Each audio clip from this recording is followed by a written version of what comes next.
খোকলাবাৰী যে আমাৰ ফাৰ্ম আছে সেই ফাৰ্মত আমি 2 কিলোমিটাৰ আমি এটা পুখুৰী বনাবলৈ গৈ আছোঁ।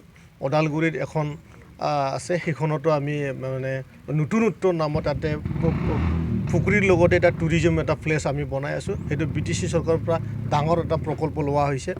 আৰু ঘৰে ঘৰে ফিচাৰী কাটা যে আমাৰ অভিযান, সেই অভিযানটো অহা বছৰৰ পৰা শুৰু হ'ব।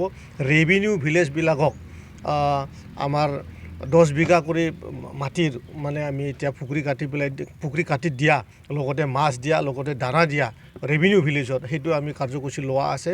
এই আটাইবিলাক কাৰ্যসূচীবিলাক এইবাৰ BTR চৰকাৰৰ ফালৰ পৰা অহা বছৰত ষ্টাৰ্ট হ'বলৈ গৈ আছে। আৰু অলপমান এইটো চেঞ্জ কৰিছোঁ। বহু সময় আমি দেখা পাইছোঁ যে ৰাইজে যেতিয়া মানে টকা ডাইৰেক্ট বেংকত মানে থ্ৰ' কৰি দিয়া হয়, তেতিয়া মানে বহু মানুহে পইচাখিনি লৈ পেলাই পুখুৰীটো নাকাটে।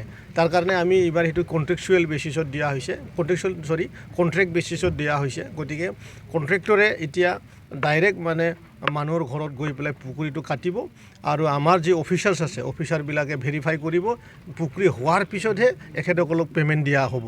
গতিকে এইবাৰ এই আপুনি যি ধৰণৰ প্ৰশ্নটো সুধিছে, সেই প্ৰশ্নটো আৰু মানে ৰিপিট যে নহ'ব, সুধিব লগা যে নহ'ব, সেইটো মই মানে আপোনালোকৰ 100% ক'ব পাৰোঁ। আৰু কি চৰকাৰ বুলি নহয়, অসম চৰকাৰে এইবাৰ মীন পালন বিভাগটো বহুত গুৰুত্ব ধৰণে লৈছে।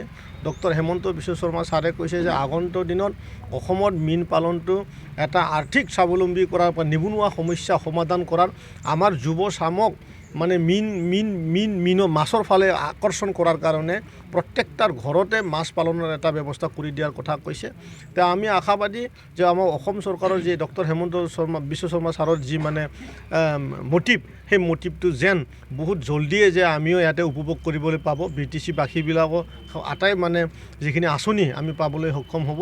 গতিকে মই এটা কথা ক'ব পাৰোঁ যে আগন্তুক দিনত মৎস্য পালনটো, আমাৰ মৎস্য পালন আৰু গাহৰি পালন আৰু গৰু পালন, ছাগলী পালন, লগতে হাঁহ কুকুৰাৰ পালনটো এটা যে নতুন ৰূপ ল'ব, সেইটো মই আপোনালোকৰ মিডিয়াৰ থ্ৰুৱেদি ক'ব পাৰোঁ। আৰু আমি পূৰ্বৰ কেলেংকাৰীৰ কাৰণে আমি CBI তদন্ত বহুতো আমি ডিপাৰ্টমেণ্টত দিয়া হৈছে, CIDত দিয়া হৈছে। আইদতে আমাৰ হাতত মীন বিভাগত তেনেধৰণৰ কেলেংকাৰী হোৱা আমাৰ হাতত মানে কোনো কাগজে কলমে আহি পৰা নাই। গতিকে আমি মীন বিভাগত এতিয়া মানে তদন্তৰ কথাটো আহি পৰা নাই। আৰু ধন্যবাদ।